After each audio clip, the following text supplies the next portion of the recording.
Professor Maarten Kossmann, thank you for your time. Thank you for your time. My first question is, how old is the Berber language? This is a very difficult question, and it's not difficult because we don't know things, but it's simply difficult because it is so difficult to know what people mean when saying how old is a language. Because every language changes over time. English 1,000 years ago was very different from English nowadays. Is it still English? English 2,000 years ago was still very different from English of 1,000 years ago. Nobody would call it English anymore. But, and that, of course, with Berber or Tmaziɣt languages, that is exactly the same. The same is true. I mean, Tmaziɣt 1,000 years ago was different from nowadays. Tmaziɣt 2,000 years ago was again very different, and so on and so on. Until at a certain point, you can ask yourself, is this still the same language? And that's not only true for Berber, that's true for English, that's true for Arabic, that's true for French, that's true for every language in the world. So saying how old is Berber is very difficult. However, you can say something, because languages at a certain moment, so languages which belong together have a kind of a place and a time when they were still exactly the same, when they were still together. And at a certain moment they start to become different, to diverge, and develop into, well, what we have nowadays. Languages or dialects, whatever you want to call it, still they are very different. And people have opinions about this. And most people would say, well, probably the divergence of Berber languages as we know them now started maybe 500 before Christ, before the Christian era, maybe. Other people would say it's maybe 1,000 years before Christian era. And some people would say maybe it's even after this era. So we are very uncertain about it. Of course, that does not mean that at that point, that let's say 500 BC, that it just came out of the blue, came out of the sky or from wherever. There were other languages. It went back to other things. So the idea that there has been a Berber group must have been much more older than that. So it's a very tricky question. But okay. And how do you what is the estimation for the first for the ancient Berber group when it broke away from Afro-Asiatic? Exactly. So that's the second question. That's when Afro-Asiatic broke up, and probably Berber was one of the first ones, together with others, to break away. Well, that's at least 5,000–6,000 BC. Maybe much older. Some people say 10,000. I don't know how they come to that. But that's at least 5,000–6,000 years ago. So if people say, well, Berber is just a kind of Arabic because they're all Afro-Asiatic languages, they're all Hamito-Semitic languages, well, it is, in that case, you should say that English is just a kind of Russian, or maybe even worse. I mean, that's nonsense to say it that way. There's a lot of time in between them. Are we sure, or are the researchers sure that Berber is an Afro-Asiatic language, or Yes. is there another possibility that it's another from another family? No, not really. So if you believe in the existence of Afro-Asiatic, and almost everybody does these days, then Berber is one of the core members. So one of the parts that are most clearly also related to the others, to Semitic, to ancient Egyptian, to Cushitic, etc. Okay. So, of course, there are some people who don't like Afro-Asiatic for whatever reason, and to them, of course, everything is different. But I think the mainstream, most people would say, well, Afro-Asiatic does exist, and if you say that, that always includes Berber. It doesn't always include every single family which is part of Afro-Asiatic, but Berber is always included, for good reasons, in fact. Okay. What is the probable geographical place of origin of the Berber language or ancient part of Afro-Asiatic, the ancient Berber segment? Yeah, so at that point we can't go back further than 500 BC.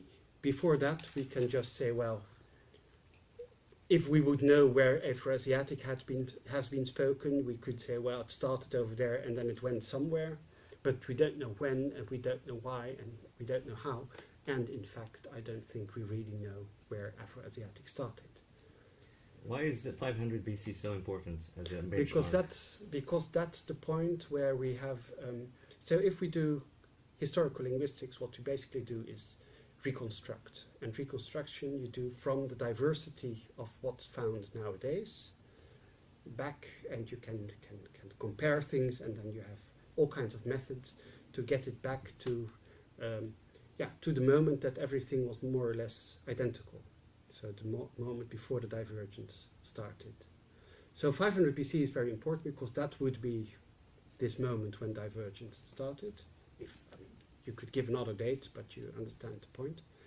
And we could try to say, well, we have arguments to say maybe that 500 BC, that they came from a certain place, and then but from that onwards, well, there's this 5,000 years in between to the Proto-Afroasiatic, and they might, you can go anywhere in 5,000 years. But if you look at this later date, well, a logical place to look would be, let's say, Western Libya, Southern Tunisia, that region. Why? Because if you look at the divergence between Berber languages, you see, on the one hand you have Zenaga in Mauritania, which is far away from everything, and which is certainly not close to Libya. Yes. But on the other hand, you have the dialect of Aujila, which is in the Libyan desert. You have the dialect of Ghadames, which is in the Libyan desert. You have Tuareg, which probably has its origin historically somewhere in southern Libya. And then you have a large group of dialects, which is sometimes called the Zenatic group, which goes from the Terifit in the west to, basically to Siwa in the east.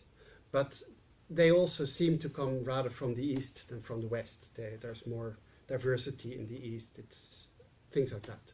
So most things either don't point at all, like Tamazight. The only thing we can say about Tamazight is that it's spoken in southern Morocco, and there's nothing pointing to anything, or they point to, this, let's say, southern Tunisia, western Libya region. But it's all very, very uncertain. So I'm just saying this, but I wouldn't be able to write it down in the sense that I don't think that the arguments are really, really compelling. But if you have to choose, that would be a reasonable choice. I think it's the choice most people make, so it's not a shocking idea. So the most current scientific classification of the Berber language, what would it be? Afro-Asiatic. Afro-Asiatic. So it's Afro-Asiatic language. It's one part of an enormous phylum, they call it, so a super family, which includes the Semitic languages like Amharic or Hebrew or Arabic, which includes ancient Egyptian, which includes the so-called Chadic languages, which are languages spoken, very important group, very large group, spoken in the region of Lake Chad. Then you have the Cushitic languages in also in Ethiopia, but also in Somalia. So Somali is one Cushitic language, and you have Omotic languages, which is a very small group in Ethiopia. And they all together with Berber, form this Afro-Asiatic family. So that's, I think that is by far the most, what they call the communis opinio, so the most general opinion about it, and there's good reasons to adhere to that. How many and what are the dialect groups that make up the Berber language today? That's Berber is very difficult for classification. You have many groups and many languages and language groups where classification is a bit awkward. Berber is rather extremely awkward, and that's because people have always remained in contact, and so there is so in most histories of languages, at a certain moment, people something catastrophic happens. People do not have any contact anymore, and languages start to develop apart. In Berber, they did start to develop apart, but then they came together again.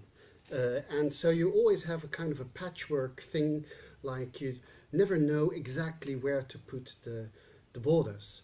But if you try to make a sensible grouping, and of course there are lots of in-between cases and difficult cases, I would say what you have is, on the one hand, you have Zenaga in Mauritania, which is clearly something entirely different from the rest of Berber. You have Tuareg, which is also clearly entirely different, and which is also like Zenaga, a language which has not been in close contact with other Berber languages for quite some time. Then you have these two, then you have Aujila in Libya, and you have Radames in Libya. They have been in contact a lot with others, but they still seem to be two distinct things. And then when you get to the larger bulk of Northern Berber, what you get is, on the one hand, the varieties that some people call Zenatic, and which are a large group, which goes from, let's say, Siwa probably belongs to it, but you can discuss about it. But in any case, from Western Libya, like Zwara in Western Libya, to most of Algeria, to the eastern part of Morocco, all these varieties are to some degree similar. They have linguistic similarities which set them apart from all the other Berber varieties. So they seem to be one group. And then we have, on the one hand, Kabyle in Algeria, on the other hand, the varieties of the central Morocco and the variety of southwestern Morocco, the Tmaziɣt, and what they sometimes call Tamaziɣt, but Tmaziɣt is a broader term than that, who are not part of Zenatic, who are not part of the others, and where it is a bit of a question whether Kabyle and Tmaziɣt are really a group together, or whether they're just not being Zenatic and therefore have similarities. There's also a lot of similarity between Kabylian and Central Atlas Moroccan. There is, yes, there is. But to some degree, degree, can we say that Kabylian and Central Atlas Moroccan are very close? Are the closest? no, I wouldn't say that. I think that's I wouldn't say that just like this, because it is always when you do a classification, you always look at what has changed, and some of the similarities between Kabyle and the Middle Atlas varieties, or Kabyle and Tmaziɣt for that case, they come from the fact that they have retained things. They have made similar choices in what changes and what doesn't change, but they do not have many changes together. So they are a bit similar because they didn't change things. That's not my opinion, but my impression. But I don't know. I mean, as I said, it might very well be, but we simply have no way at the moment to decide. According to your estimation, to which dialect is Kabylian the closest to? Or is it it's very difficult very to say. vague? I think it's very vague. I Okay. think it's certainly not a Zenatic variety. We can define Zenatic, and Kabyle. We can define Zenatic, and Kabyle does not form part of this definition. So it's certainly not Zenatic. But the others are much less clearly defined. So it's so I would say I'd like to say a dunno. Okay. You mentioned Aujila Berber in Libya. Is it a Zenatic dialect, or is it different? Aujila is totally different from all the others. Okay. So that's really a standalone. Siwa, on the other hand, which is a little bit more to the east, but has a very much different history from Algila. Siwa is clearly related to some other dialects in Libya, in central Libya, and they together they look very Zenatic-like. So depending on how you define Zenatic, it could be part of that. But Algila isn't, and Radames on the other side of Libya isn't either. Yeah. So they're what about Sukna, which is also a small dialect? Sukna is very much like Siwa. Okay. Well, very much, but it's clearly that part of the, which is this kind of Eastern. Are they Zenatic? Are they not Zenatic kind of variety? So very different from Radames and very different from Algila. Okay. A question about Tuareg Berber. Is Tuareg Berber closer to ancient Berber, or is it just another branch of Berber like Northern Berber? Well, all languages change, and so did the Tuareg Berber. So at that point, it is just one of many other Berber varieties.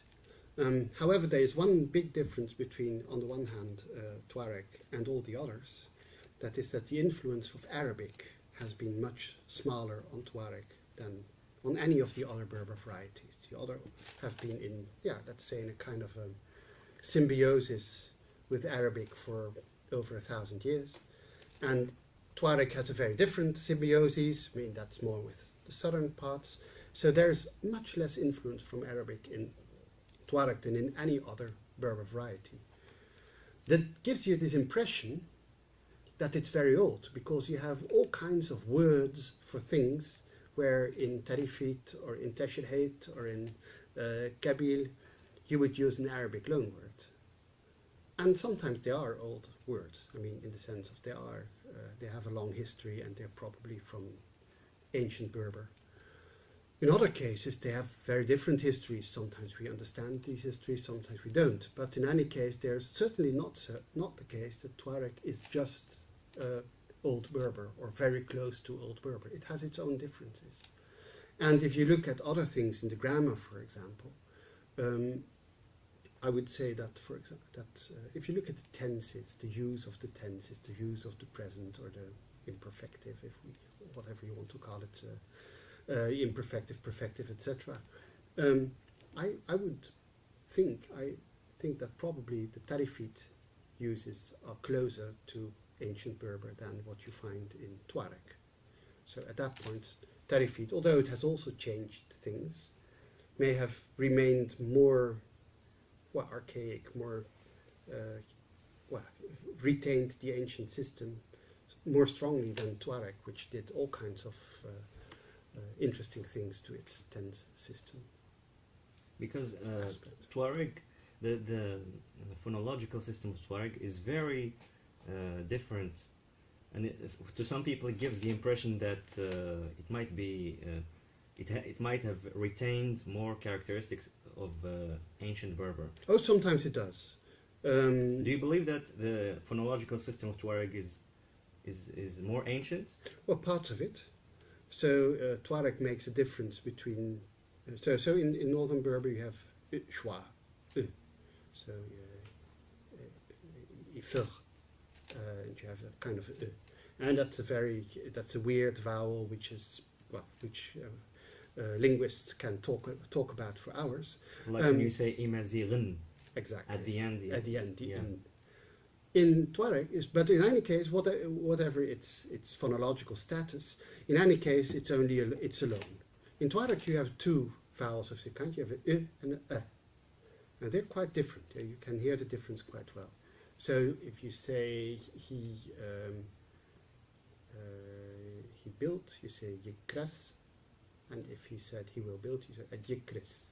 So So at that point, that's certainly an old thing. So that's you can show that is very old in Berber. So at that point, it's very old. In other points, it changed things in ways that others didn't. So the fact that rte, which is Tmaziɣt, etc., because in Tamaziɣt. Oh yeah. Is clearly something very new. Yes, yes. And something which is not at all very old. So it's a bit in the eye of the beholder. What do you find more interesting to look at? Yes.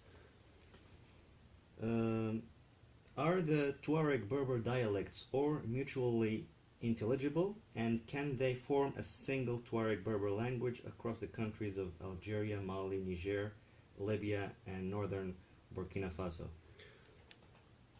Yes and no. They are quite similar to each other, but can they understand each other easily? No, not easily. Not easily. They have serious problems understanding each other, and to some degree, there's an ideology behind it. There's an ideology that everybody is very different. That's part of Tuareg way of seeing things. On the other hand, there's another ideology which says that everything's the same. So it depends also a bit on whom you ask. Is it easy or is it difficult? And well, you know that probably also from Tmaziɣt. Some people can tell you, oh no, all Tmaziɣt speak exactly the same, and I met a Tuareg and I understood him perfectly. And then you ask him, yeah, you're from Ashwayer. What do you think of Temse, man? And he'd say, no, totally incomprehensible. Yes. No idea what they're saying. You know, they have this word which is different. Yes. So there's a lot of, if you ask about how much do you understand, there's a lot of difficulties. It depends on what you talk about too. But there is a lexical similarity. There's a lot of lexical similarity between Tuareg dialects. Oh, absolutely. It is. Because I would say it's. Although I didn't do any countings or whatever, but I would say it's a bit like the similarities and differences between Tmaziɣt varieties, which are quite big. I mean, the difference between Beniznesen and Beniwayer or Yabkoin is quite important. But of course, if somebody puts in some effort, they will understand each other. Yeah. Okay. Which is not true for Tmaziɣt, for example. You wouldn't Tmaziɣt speaker won't understand Tmaziɣt even if he puts effort into it. You'll have to learn it. Yes, you have to learn the words, and you have to learn the words, the way of speaking, the way phrases are made. So that's very different. That's really different. How do you see the level of mutual intelligibility or understanding between Zinata Berber dialects from northern Morocco to Siwa in Egypt?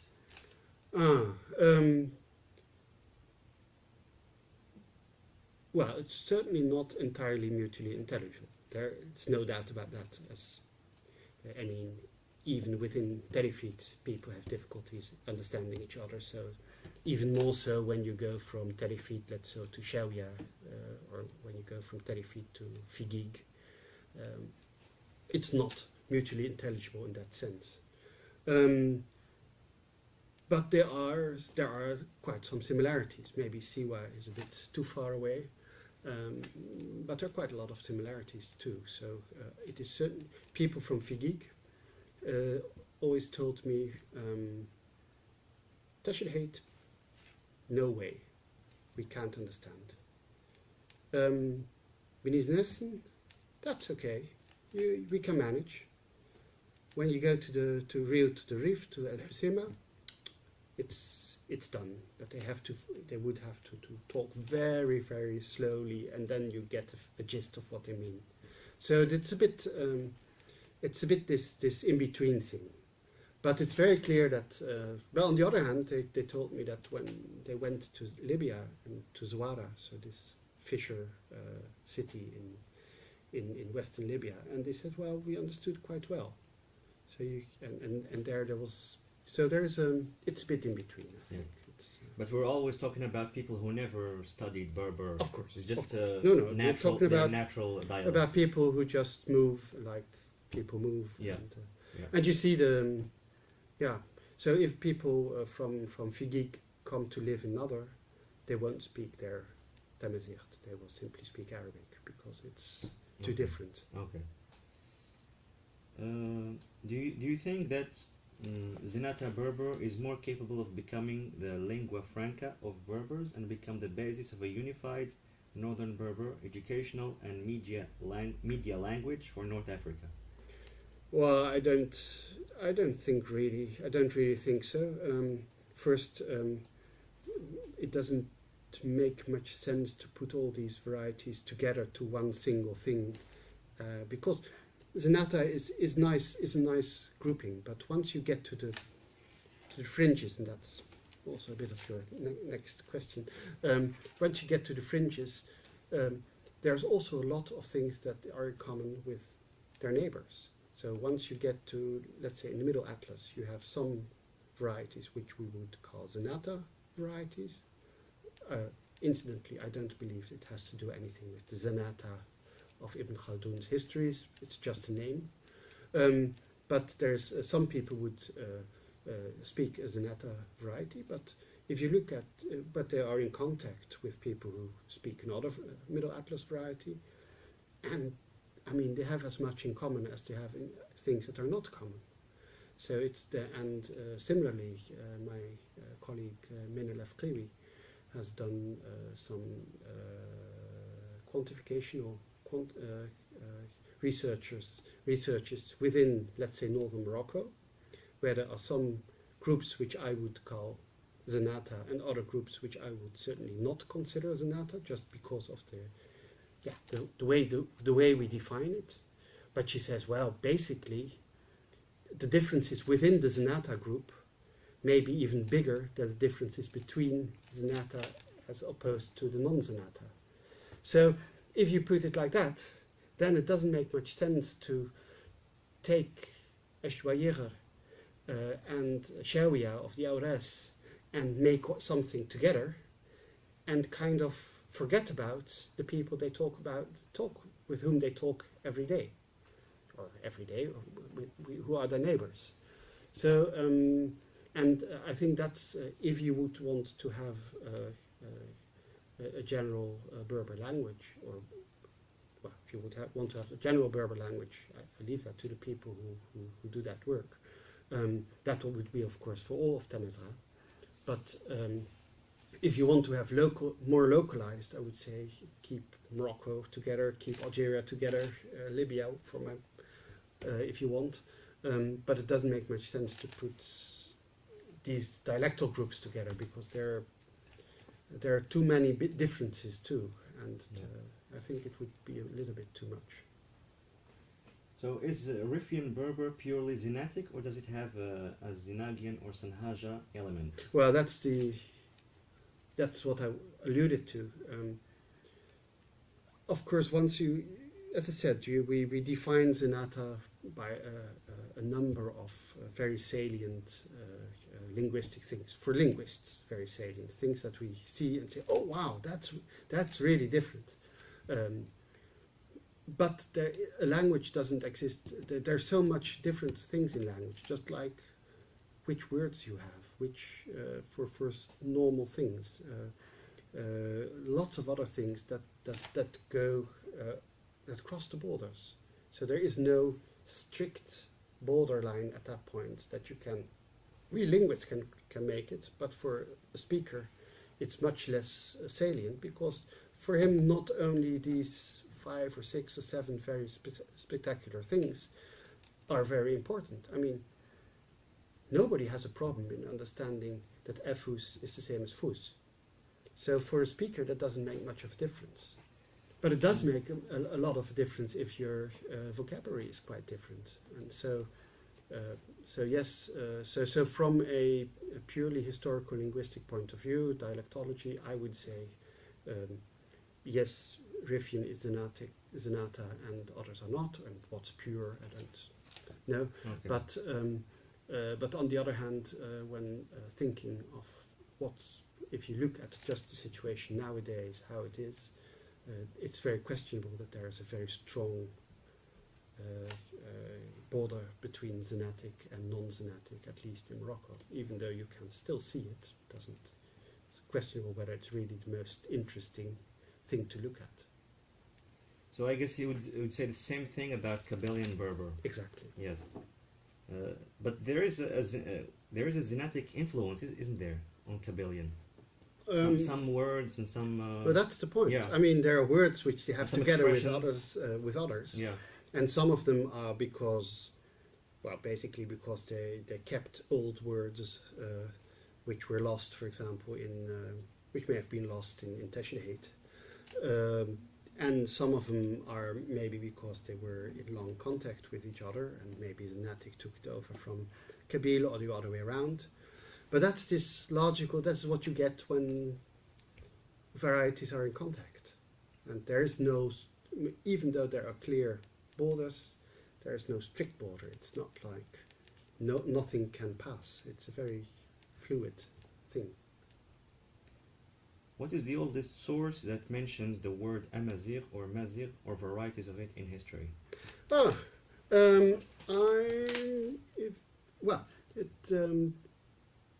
In classical times, I don't have the dates, but somewhere in the Roman period, there is a important tribal confederation, if I remember well, who are called Maziques. So S is the Latin plural, so Tmaziɣt, basically. And it is often thought that that goes back to, that is the same, and that's, I think it's a very reasonable thought, that that's the same as Tmaziɣt. Which or would mean Maziɣt without Tmaziɣt or Tmaziɣt, yes. or Amajar. Yes, Tuareg version. Yeah, so there's a lot of that's a very probable thing. It has never been used in Roman sources to refer to all of the Berber speakers, and it doesn't seem at that time to be the term for all of the Berber speakers. What that means, we don't know. I mean, it may have been that the Romans didn't understand how people called themselves, or that this was a very important tribal name which was kind of carried over to all the others. And of course, there are some regions where they don't use the term, so it may even be that that's the old situation, that it's not been lost, let's say, among Ichirheyan, but that it simply never was there. We don't know.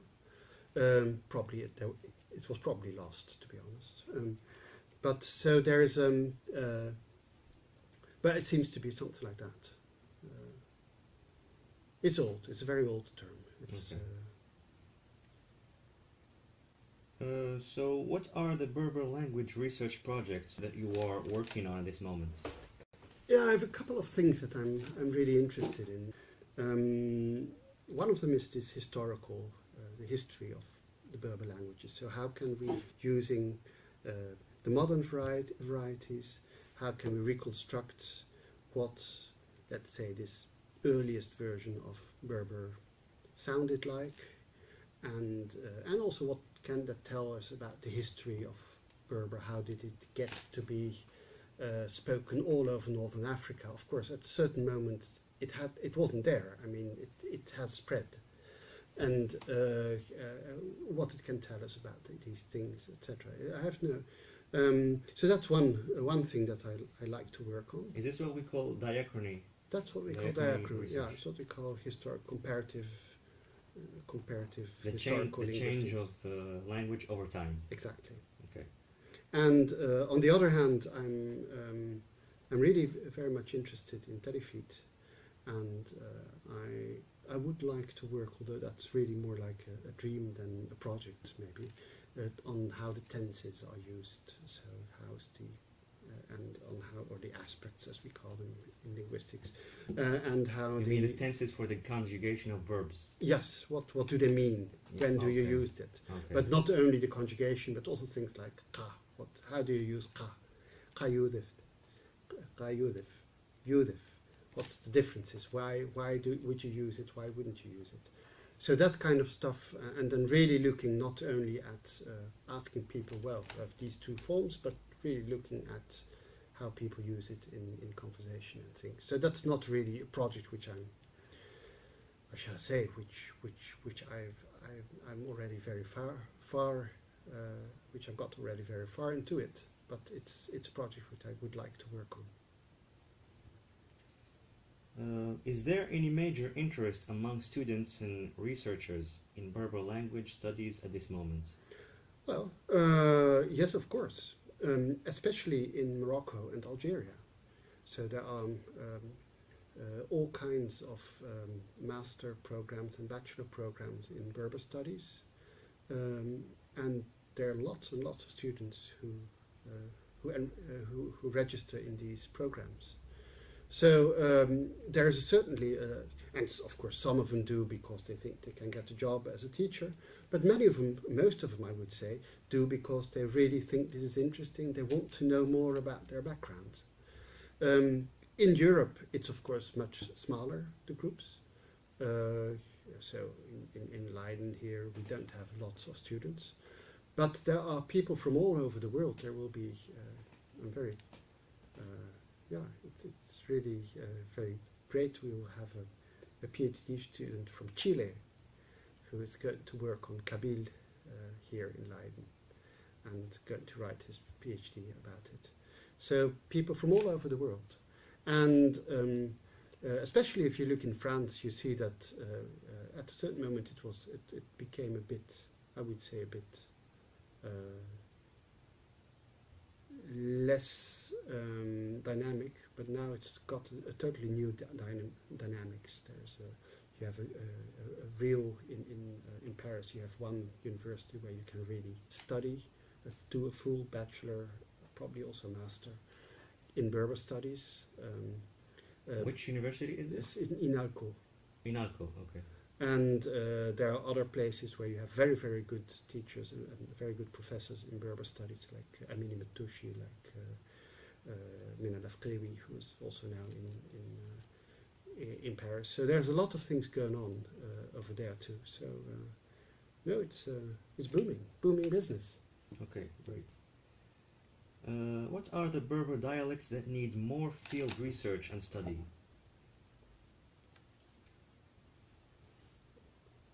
There are always places where you want to know more, but what I think what you really need is to refocus a little bit on what we want to know. I think it would be very interesting, and my colleagues work on that more than I must say. It's very interesting to see people are much more looking at how language is used, how dialects converge, how people use different dialects in conversations, and how that works. And so I think we know already lots and lots of things about dialects, and of course I could name one or two places where it would be nice to have more, but in principle we know lots and lots. But we know very little about certain subjects within any of the dialects. So I think that's the place where the real advances are going to happen over the next 30 years, I hope. But there are some dialects that are less studied than others. Oh, absolutely. So, well, of course, Libya would be the place to be, but Libya is not a place to be nowadays. But that's a place where there's really very interesting dialects, and we do not really know much about them. We would really need so much more information on El Gila, but El Gila is kind of dying out. On Radames the same, and also on the others. The same is true for Tunisia, although there you would like to know much more about it. And I'm really happy to see that and to say that over the last 10, 20 years, what really used to be the big black hole was northwestern Morocco. Not the Rif, there was a lot of things about the Rif, but let's say from Kitema, region of Romada, there was hardly anything about it. And people even said that the varieties had died out just because nobody worked on them, not because they had died out. So fortunately now there are people working on that. So we have this lovely PhD thesis by Khalid Morich, here which was made in Leiden, on Romada. And so now we know much and much more about it. Of course, we would like to know much more, but there's really a good basis. And there are also people working nowadays on Kitema, which used to be a region that was a bit difficult to work in. So that this gap is being filled a little bit. And I think that's a very, very important change. But there's so much going on everywhere. That I think it's the social linguistics, the real social linguistics. What's going on really on the floor? What's going on in the village? What's going on in town? That's what we really have no idea about. Is the Berber language field research easy to conduct in Morocco and the Berber world? And what are the constraints and challenges? Well, nowadays, of course, what you need, both in Morocco and in Algeria, is a research permit. So you can't just go there and with your camera and or with your microphone and start doing recordings. You might do that in city if you want to, but if you go to a village, that doesn't work like that. But on the other hand,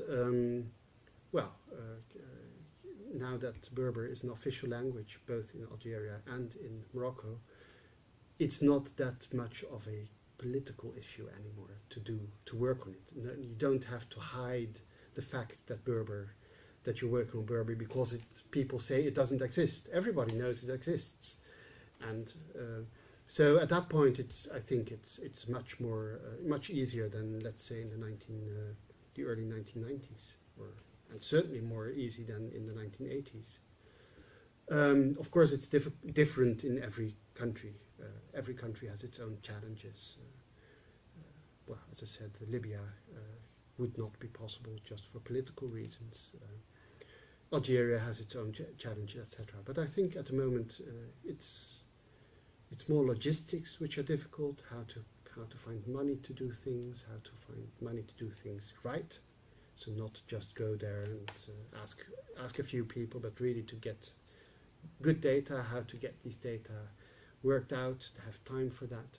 I think that's more difficult than this the question of going there. And of course, I mean, it's not so difficult anymore to get to a village. What are the current directions and trends in the field of Berber language research? Yeah, I think there are a couple of trends. If I look at the last 30 years or something like that, I think there are basically three trends. In the first place, what you see is diversification of the languages or the varieties that people study. So you see people working, in the 1980s, you had people work on Tamaziɣt, you had people work on Middle Atlas Berber, you had people work on Kabyle, you had people work on Tuareg. That was basically it. And there are a few people working on Tamaziɣt too, all native speakers of Tamaziɣt. But it was basically these 5 varieties which were studied. And what you see now is people with different backgrounds going to places, doing field work with languages which are not their own and which are not one of the big 5. And so we have a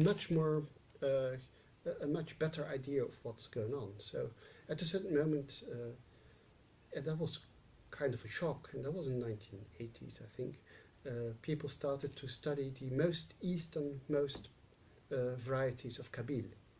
And they came out to be totally different from what people had been studying before. So there were so many big differences there. Very interesting, some of them very difficult to understand from a general perspective. And the same with these things in northwestern Morocco, with things like Romara. We simply didn't know how exciting the data from this variety would be, and they are exciting. And so we have Catherine Tene-Sheikh in Paris working on Zinaga in Mauritania, which was kind of a black hole, and she's doing such an incredible work there. So we have Lamine Souag, who's an Algerian, working on Siwa. So you see it diversifies. So that's the first trend, I would say. The second trend, which is a small trend, but nowadays it's more than one person, is a rekindled interest in this historical diachronic linguistics. So looking at Berber, how it has developed, how the actual variation can be understood from its history. I've been working on this, but there are other people, Marijn van Putten, also in Leiden, and Lamine Souag in Paris. They're working very, very seriously on these issues. And this used to be really a fringe subject. It's still not a major subject, I think, for most people, but it is becoming much more and more serious. And the third, I think that's maybe the most important one, is this, that people have started to become interested in, let's say, what they call the pragmatics, in the what does it really mean to have, if you say,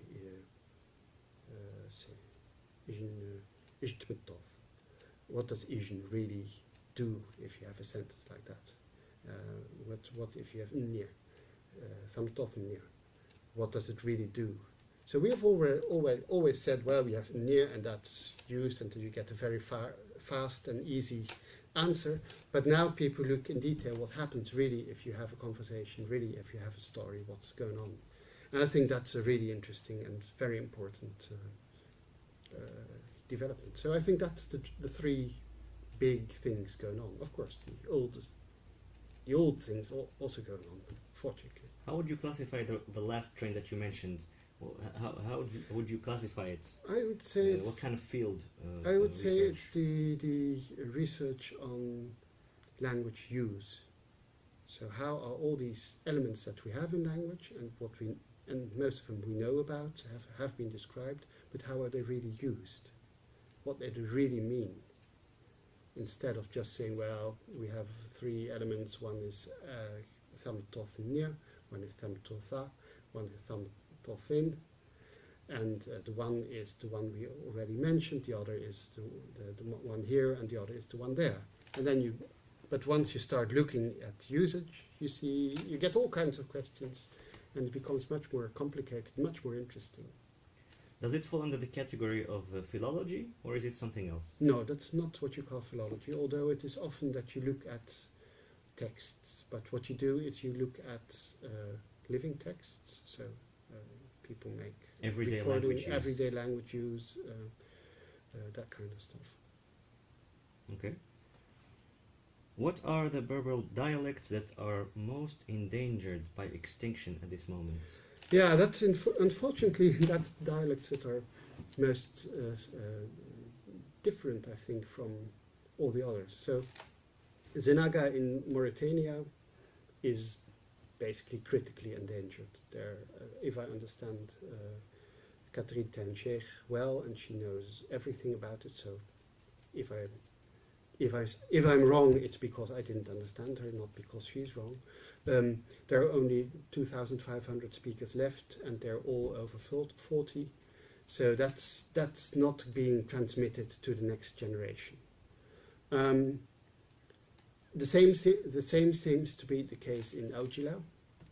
There are still speakers. Which is in Libya. In Libya, there are still speakers, but they're all over 40, it seems, and there are people who are interested, but they don't really know the language, and they talk about it on Facebook and whatever. But it's clearly it's no more in a good shape. Radames, we have no idea. Maybe it's better than it looks. For the rest... what about Sukna in Libya? And Sukna is if it still exists. We don't know whether it exists or not. Exactly. So it has been declared dead for a couple of times, and then because somebody declared Aujila dead too. I think. Yeah. So people things are declared dead without people going there. But Aujila, you think it's still alive? There are still speakers, yes. Okay. That's for sure. But they're all older speakers. At least that's what people, let's say, local people say. And in Tunisia, there is still people speaking Berber, but they are less than 1% of the population. So, can we consider the Berber language in Tunisia practically extinct or nearly extinct? No, well, I don't know what practically or nearly extinct would mean. It's been the case for a long time, this situation. There are clearly regions in Tunisia where it is going out. But there are also regions, like in Djerba, where at least because they also have a different brand of Islam which they adhere to, where at least Berber has a serious importance. So it is, I have no idea about what's happening in Djerba at this moment, but 20 years ago it was still in quite good shape, simply because it was part of people's identity, and you would not just get rid of Berber. But on the mainland there are a number of villages where it's no more spoken, and that's of course a pity. But the whole demise of Berber in Tunisia is much older than that. So that the situation that we had, let's say, in the 1990s, was not very different from the situation that the French found when they came in around 1900, when they started to look for it. And in Morocco, the official population counts of 2004 and 2014 have shown a clear drop in the numbers of Berber speakers from 28.4% to 26.7% in the space of 10 years. Is the Berber language in Morocco headed to a slow extinction, like what happened in most of Tunisia and Mauritania?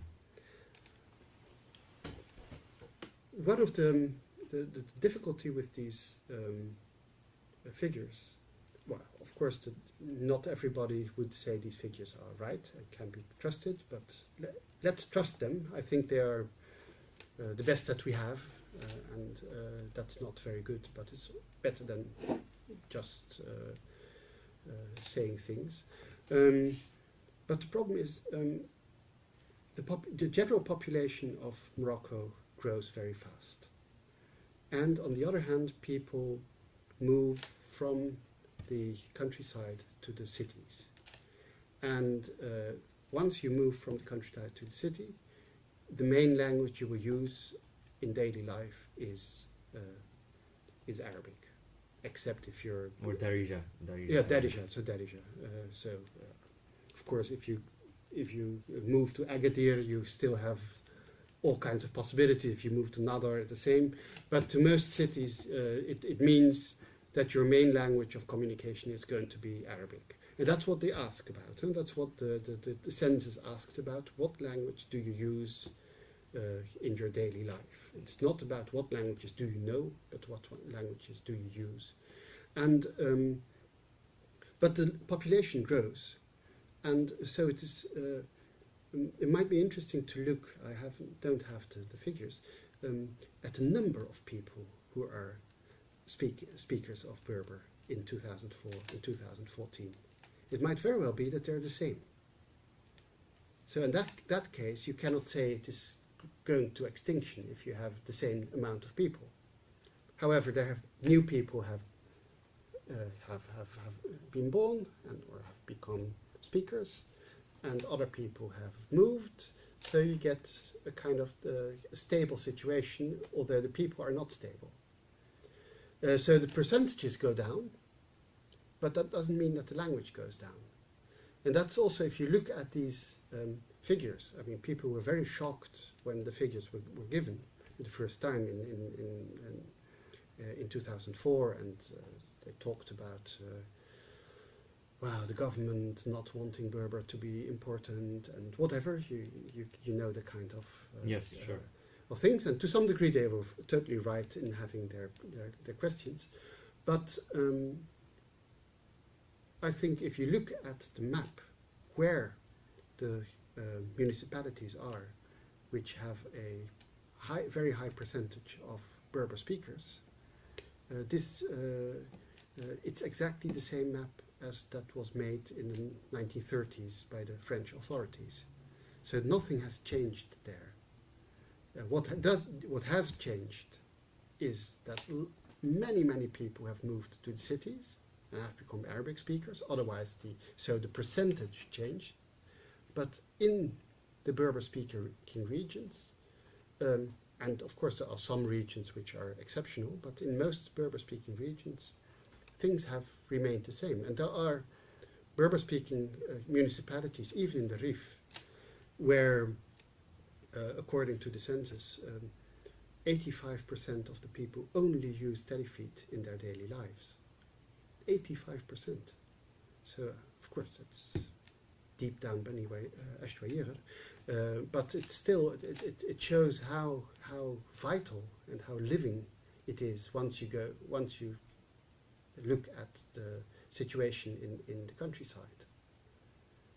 And but it's different, of course, in the cities, and it's also in some regions it's different. There you see really people, even in the countryside, choosing to speak Arabic to their children and things. So it's not all happiness and things. But I think we shouldn't be too negative about it. I think there's a lot of, and what I think it's, and that's I think a very important thing.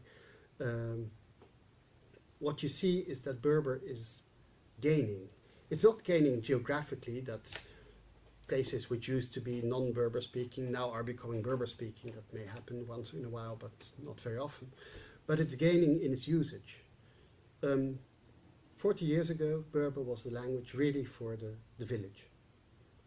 People wouldn't use it in town, even if they would be together. They would switch to Arabic just because they were ashamed to speak it, and they would never write it, or if they would write it, it would only be for some very ideological purposes. Nowadays, at least in the Rif, nobody is afraid to speak Berber in the city. I mean, you walk through Nador and you hear Berber all day. You walk through Oujda and you can hear Berber all day.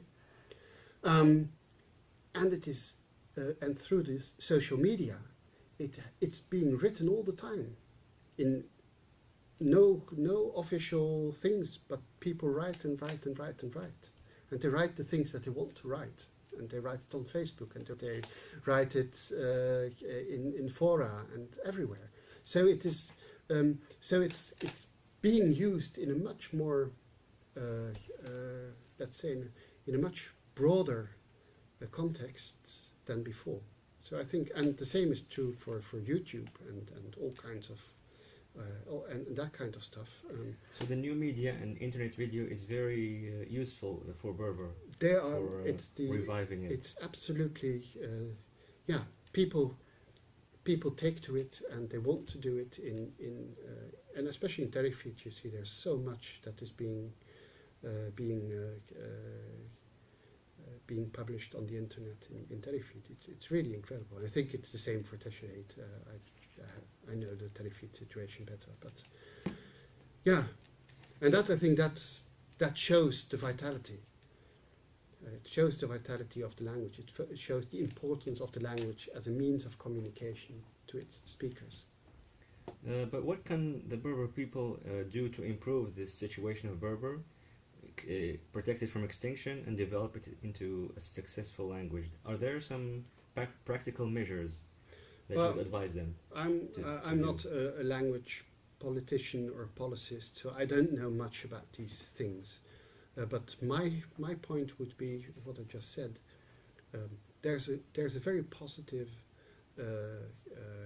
dynamics nowadays because of the social media, and but also because people are writing little booklets and all these kind of things. There's a lot of things being published in Tmaziɣt, at least, and you mean so like novels? And, novels, short stories, mostly. Yeah, and poems and things, but especially there's incredible lot of things going on YouTube, and so with videos, etc.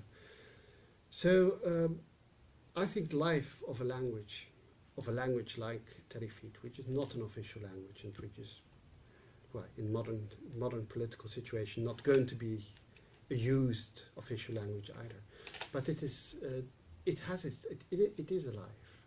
So if you want to have policies, you have to have policies which make it easy for people to expand on that, and not policies that make it difficult, which give people the idea, oh, I can't write it because I don't know how to write my language, or I don't know the right words to write my language. Once you start doing that, it's probably going to be rather detrimental than helping. So I think at the moment, the situation is very positive, and we'll see how it works. I mean, if ever, you know, once everybody is on Facebook, there's a lot of writing. If everybody changes to Snapchat, the writing disappears. Yeah. I mean, it's also a bit like that. How can somebody who is interested in the Berber language study pursue the study of the Berber language at the universities of the Netherlands and Europe? So yeah, in the Netherlands there's only one university where Berber is taught sometimes a little bit, which is Leiden, which is by me. But we do not have many courses. So we have a course, and they're all courses meant for people who study linguistics, so doing language studies. So we don't really, so if you're just interested in Berber and you want to study Berber, basically I have to confess, in the Netherlands there's not much possible. Of course, once you study something else and you want to do your thesis about Berber, we can always come by and we can look whether something is possible, but not in the sense of having a whole bachelor on Berber studies. There is in Paris. So in Paris you can do a full university program in Berber studies.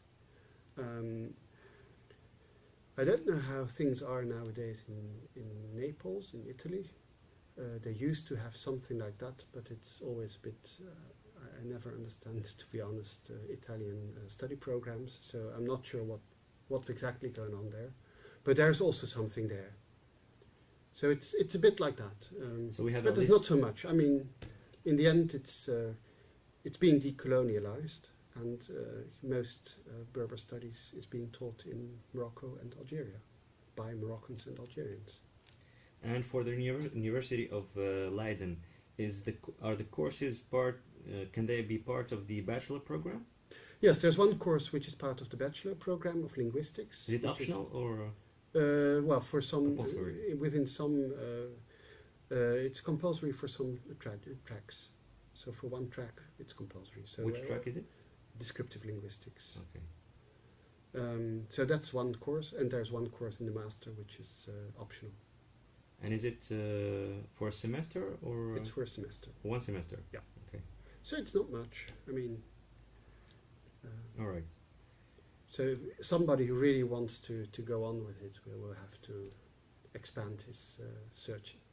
And which dialects are taught in this course? Well, so in the bachelor course, what I do is not teaching in the sense that people learn how to speak it, but I'm teaching how the structure is, what's the words, how words are structured, etc., etc., and that's steady feet.